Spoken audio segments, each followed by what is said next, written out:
Hello everyone, आज मैं आपको बताऊंगा चैलेंजेस एंड अपॉर्चुनिटी का टॉपिक जो हम ऑर्गेनाइजेशनल बिहेवियर। बात करते हैं सबसे पहले चैलेंजेस एंड अपॉर्चुनिटी होता क्या है। तो देखो, आप कोई भी बिजनेस को स्टार्ट करोगे तो आपको कुछ ना कुछ उसमें चैलेंज तो आएंगे ही आएंगे। एंड ये सच है कि जब भी कोई ना कोई चैलेंज आता है तो उसके साथ में अपॉर्चुनिटी आती ही आती है। फॉर एग्जाम्पल, आप ये समझो कि कोई बंदा एक ऑर्गेनाइजेशन में काम कर रहा है एंड उसको प्रोजेक्ट मिला है कि उसको कम से कम टाइम में काफ़ी ज़्यादा प्रोडक्शन करके देना है। तो ये उसके लिए काफ़ी ज़्यादा बड़ा चैलेंज है। बट इसके साथ में अपॉर्चुनिटी भी है कि अगर उसने इस प्रोजेक्ट को कंप्लीट कर दिया तो उसका बॉस जो है उसको प्रमोशन प्रोवाइड कर देगा, प्रमोशन दे देगा, बेसिकली अप्रेजल दे देगा या प्रमोशन दे देगा। तो ये उसके लिए चैलेंज भी है एंड तो उसके लिए अपॉर्चुनिटी भी है। अब वो कुछ भी कर सकता है, लाइक अपनी मशीन्स वगैरह को रेंट पे ले सकता है, ज़्यादा मशीन्स को रेंट पे ले सकता है, एम्प्लॉयज़ को वगैरह को लगा सकता है। काफ़ी ज़्यादा सॉल्यूशंस हैं उसके पास में जो कर सकता है। तो यहाँ मैं उस बंदे की सॉल्यूशन की बात नहीं करूँगा, यहाँ मैं आपको बता रहा था कि चैलेंजेस जो हैं वो हर ही बिजनेस में आते हैं एंड चैलेंजेस के साथ में अपॉर्चुनिटीज़ भी आती ही आते हैं और वही हमारे चैलेंजेस एंड अपॉर्चुनिटीज़ कहलाती हैं। अब बात करते हैं कि एक ऑर्गेनाइजेशन में कितने टाइप की चैलेंजेस या अपॉर्चुनिटी जो है आ सकती हैं। जो सबसे पहली अपॉर्चुनिटी या चैलेंज है वो हो सकता है कि managing workforce diversity.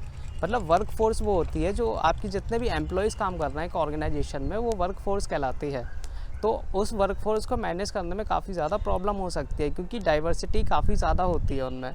For example, language को लेकर जो है डाइवर्सिटी हो सकती है, एज को लेकर डाइवर्सिटी हो सकती है, जनरेशन को लेकर डाइवर्सिटी हो सकती है, या क्लास को लेकर डाइवर्सिटी हो सकती है, पोजीशन को लेकर डाइवर्सिटी हो सकती है। बहुत सारी डाइवर्सिटीज़ होती हैं। इंडिया में तो सबसे ज़्यादा डाइवर्सिटी है।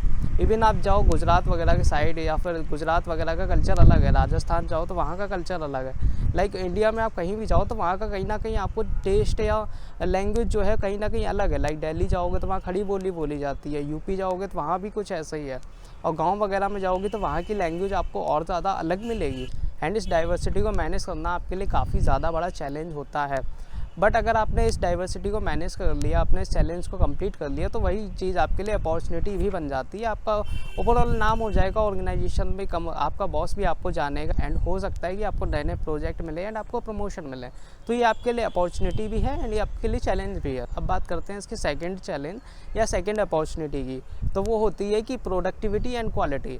अब देखिए, ऑर्गेनाइजेशन में जो भी बंदा प्रोडक्शन का काम संभाल रहा है या फिर मैन्युफैक्चरिंग का काम संभाल रहा है, अगर ऑर्गेनाइजेशन मैन्युफैक्चरिंग वाली है तो उसके लिए ये चीज़ काफ़ी ज़्यादा ध्यान में रखनी ज़रूरी होती है कि वो प्रोडक्टिविटी पर फोकस करे या फिर वो जो है अपने क्वालिटी पर फोकस करे। तो प्रोडक्टिविटी होता क्या है? प्रोडक्टिविटी का मतलब होता है कि कम से कम समय में ज़्यादा से ज़्यादा प्रोडक्शन या ज़्यादा से ज़्यादा मैन्युफैक्चरिंग आप कर सको, कम से कम समय में ज़्यादा से ज़्यादा काम कर सको। बेसिकली यही चीज़ आपकी प्रोडक्टिविटी कहलाती है। अब इसमें आप देखो कि अगर वो ज़्यादा से ज़्यादा काम करेगा तो बंदा कहीं ना कहीं क्वालिटी को लेकर उसको सेक्रीफाइस करना ही पड़ेगा प्रोडक्ट की। बट अगर क्वालिटी को अगर उसने सेक्रीफाइस कर दिया तो कहीं ना कहीं उसके कस्टमर के लिए भी ये चीज़ अच्छी नहीं है।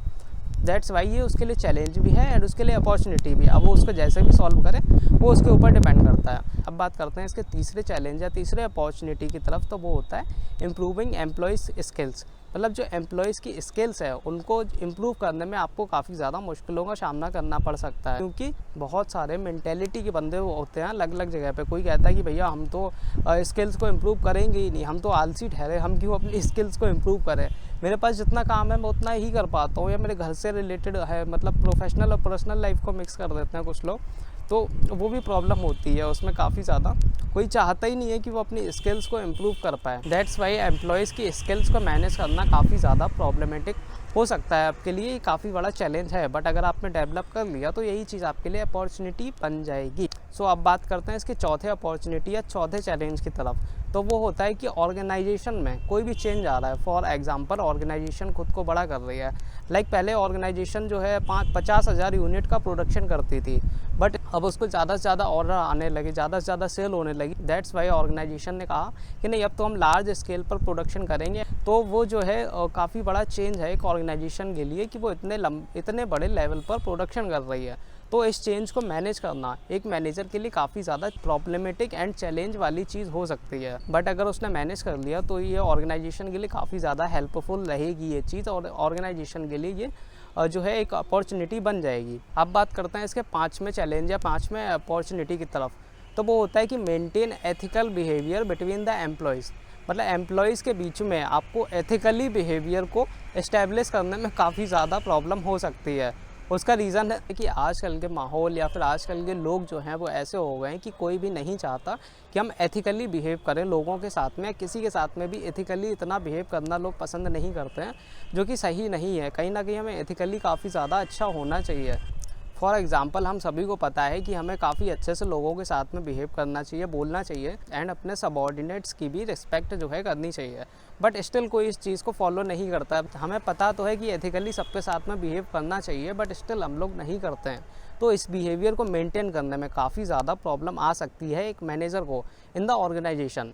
दैट्स वाई ये कहा जाता है कि ये आपके लिए काफ़ी बड़ा चैलेंज है। बट अगर आपने इस चैलेंज को फेस कर लिया, इस चैलेंज को पूरा कर लिया, तो यही चीज़ आपके लिए अपॉर्चुनिटी भी बन जाएगी। अब बात करते हैं इसके छठे या लास्ट चैलेंज या अपॉर्चुनिटी की तरफ। तो वो होता है टेक्नोलॉजी से रिलेटेड। मतलब कोई नई टेक्नोलॉजी अगर बिज़नेस में आ रही है तो उसको सिखाने में एम्प्लॉयज़ को काफ़ी ज़्यादा प्रॉब्लम हो सकती है। फॉर एग्ज़ाम्पल मेरे पापा जिस ऑफिस में काम करते हैं वहाँ पे आज के टाइम पर भी कंप्यूटर से रिलेटेड कोई काम नहीं होता है एंड उनको कंप्यूटर का काम इतना आता भी नहीं है। जो पेपर या जो फाइल्स होती हैं उनमें ही काम करते हैं। तो उनको ना उस टाइम पर अगर आप कंप्यूटर प्रोवाइड करा दोगे, एकदम से ही चेंज कर दोगे, हर जगह कंप्यूटर बिठा दोगे, तो उनको काफ़ी ज़्यादा प्रॉब्लम आएगी उसमें, क्योंकि उन्होंने कंप्यूटर जो है सीखा ही नहीं है।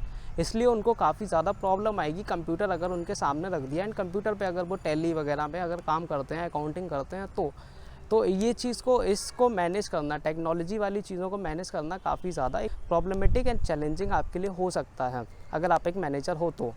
बट वही चीज़ है कि अगर आपने इस चैलेंज को अगर पूरा कर लिया तो आपके लिए यही चीज़ अपॉर्चुनिटी बन जाएगी। सो आई होप आपको ये टॉपिक समझ में आया होगा एंड इससे रिगार्डिंग आपकी कोई भी क्वेरी या कोई भी क्वेश्चन है तो वो आप कमेंट सेक्शन में मुझसे ईजिली पूछ सकते हैं। मैं आपका रिप्लाई तो दूंगा ही दूंगा, चाहे कुछ भी हो जाए। Thank you everyone.